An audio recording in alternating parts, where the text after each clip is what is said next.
Yeah, hi guys, this is Pradeep Shawju. Welcome to my channel.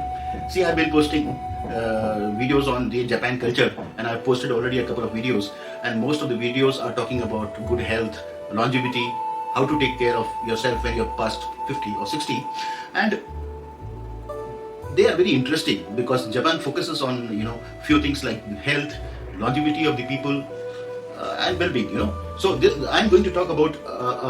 I'm going to show you a glimpse into longevity by Japan's unique approach. Right. So this video is going to be very interesting. Do like, share, and share with your fellow colleagues, and watch till the end. Otherwise, you would not be able to understand. And if you have still not watched my other videos on Japan culture, please do watch that because it's very important. And if we are able to imbibe few of the things out of that, it's going to help us.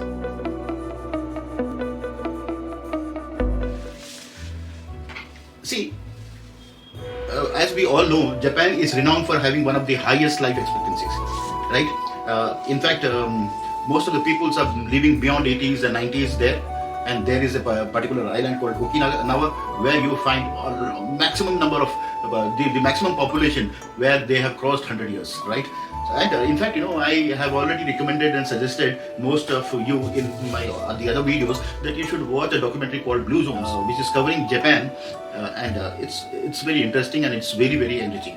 So do see that video. So this longevity is, the longevity can be attributed to combination of the genetics, the medical advancements, and most notably the country's diet and lifestyle, right? The Japan approach on health, the Japanese approach to health emphasizes on balance, mindfulness, and sustainability, which is ultimately offering valuable lessons that how should you nurture long-lasting health. So that's what it is on Japan. In fact, when you talk about these all things, the Japanese diet in particular plays a vital, right? And it plays a central role in fostering longevity, and that is the reason I'm making this video, and I'm sure you're going to watch this till the end. So Japanese diet is basically a harmonious blend of natural ingredients, traditional practices, health conscious food choices, which helps to create a foundation of overall well-being, right? So this intriguing connection between the Japanese eating habits and the longevity lies in how the diet supports the key aspects of human health, such as cardiovascular wellness, healthy digestion, and cognitive function. So that's what is what you can say, the background of this video, and I'm sure Japanese diet, because this video is focused more on the Japanese diet and the culture, so I'm going to talk about it. So the principles of Japanese diet is basically on three important things, right? So I again repeat, the principles of the Japanese diet is based on three important points. So the first one is moderation. What do they mean by moderation? What they say is that you should follow the principle of moderation, right? In fact, there is a particular culture as far as moderation of diet is concerned, and it is called Hara Hachibu. And I've already posted a video on Hara Hachibu. It's extremely interesting. Please do watch it if you have not watched it, and do share it with your friends because it's good for everyone, right? So this Hara Hachibu in nutshell, basically tells you that you should stop eating when your stomach is 80% full, right? What happens in India? We eat more than 100%, and then our near and dear ones, they pump more food and make you eat more than 100 and 200%. So that's the irony here, right? So by practicing portion control and avoiding overeating, the Japanese maintain a healthy lifestyle. In fact, they maintain a healthy weight. They reduce the risk of obesity. And we all know obesity is the biggest enemy because it brings a lot of disease along with it, such as diabetes, heart diseases, and all that. So this approach encourages balance rather than and it promotes overall health without extreme dieting. So doing extreme dieting or fasting or intermittent fasting, maybe few concepts which are very popular, but the Japan culture follows strictly the Hara Hachi Bu principle, right? The second thing is the variety. So when they talk about variety, the Japanese diet is highly diverse, right? It incorporates a wide array of seasonal ingredients, and it has a rich mix of nutrients, right? So the Japanese meals are basically the assortment of vegetables, fish, legumes, rice and fermented foods, ensuring that the body receives a broad spectrum of vitamins, minerals and antioxidants. Right? So the Japanese value seasonal eating, which means consuming fresh, locally grown produce at its peak. Okay, so they don't promote frozen foods, which is very popular in the west part of the globe, right? So when you do this, when you get into these kind of assortment of vegetables, fish, legumes, rice, fermented foods, you're basically ensuring that you get all kind of things, and it gives you not only the maximum flavor, but it also boosts the nutritional profile of meals. So that's what it is. And the third important thing when you talk about Japanese diet, the principles of Japanese diet is the mindfulness, right? What is mindful eating? Eating is another key principle of Japan which underpins the Japanese approach of food, right? This means you sit down, the act of sitting down to a meal, fully appreciating the flavors, textures and presentation of food is an important cultural practice in Japan.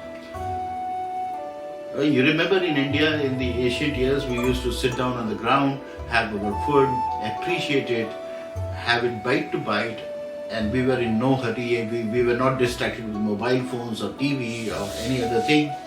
But today the things have changed, right? And if you see in West, they are rushing for food. They are busy. They are doing 10 things and they are eating the food very fast, which is not mindfulness. Alright, so mindfulness is very, very important approach of Japan, apart from the variety and apart from the moderation principle. Right? So that's what is the principles of Japanese diet, guys. So the other important thing is the washuku of Japan, which is a culinary heritage.